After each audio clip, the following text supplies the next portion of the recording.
Découvre qui est Jésus.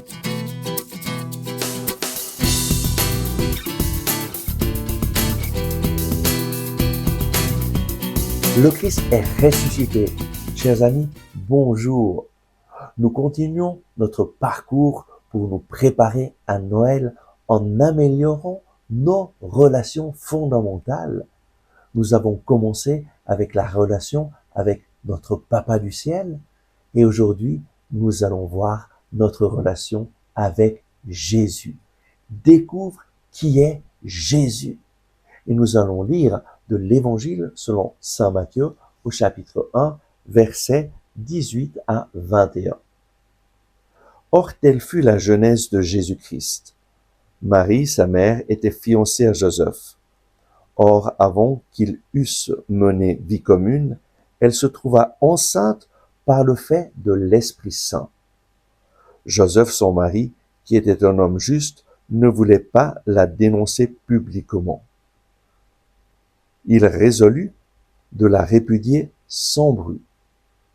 Alors qu'il avait formé ce dessein, voici que l'ange du Seigneur lui apparut en songe et lui dit : « Joseph, fils de David, ne crains pas de prendre chez toi Marie, ta femme, car ce qui a été engendré en elle vient de l'Esprit Saint.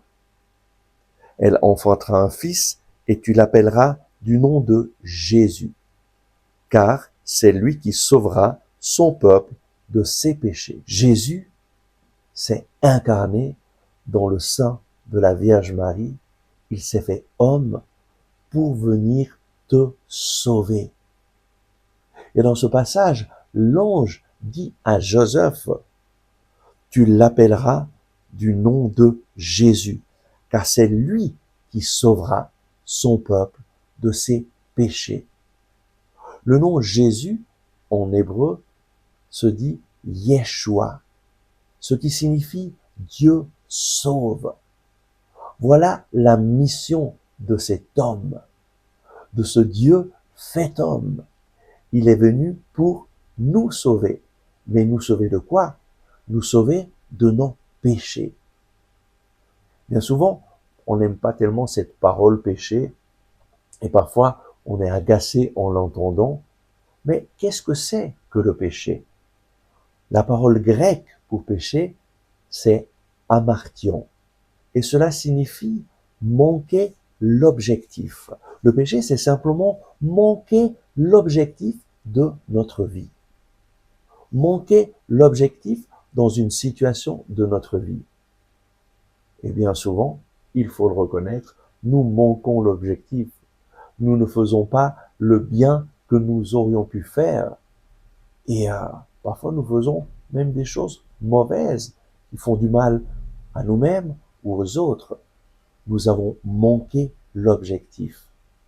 Et Jésus est venu pour nous sauver et pour nous pardonner. Il y a certainement des choses que tu as faites et que tu n'arrives pas à te pardonner toi-même.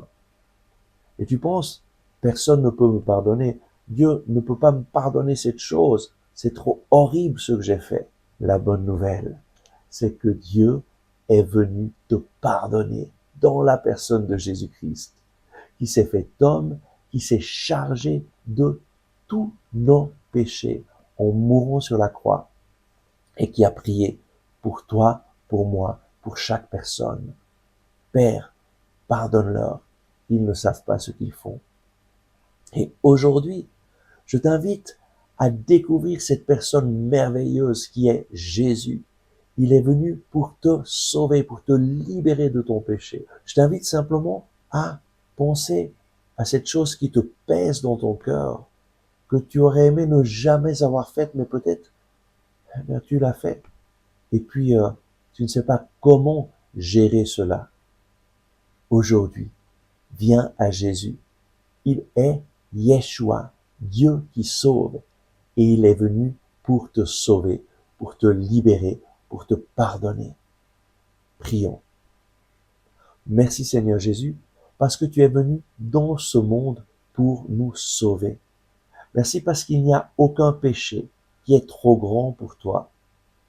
Tu as offert ta vie en mourant sur la croix. Et tu nous as pardonné. Seigneur, je te présente ma situation, ces choses mauvaises que j'ai faites. Je te demande pardon, Seigneur. Je remets cela entre tes mains. Viens dans mon cœur, Seigneur Jésus. Viens me pardonner. Viens me libérer du poids de mes péchés. Je t'accueille dans ma vie.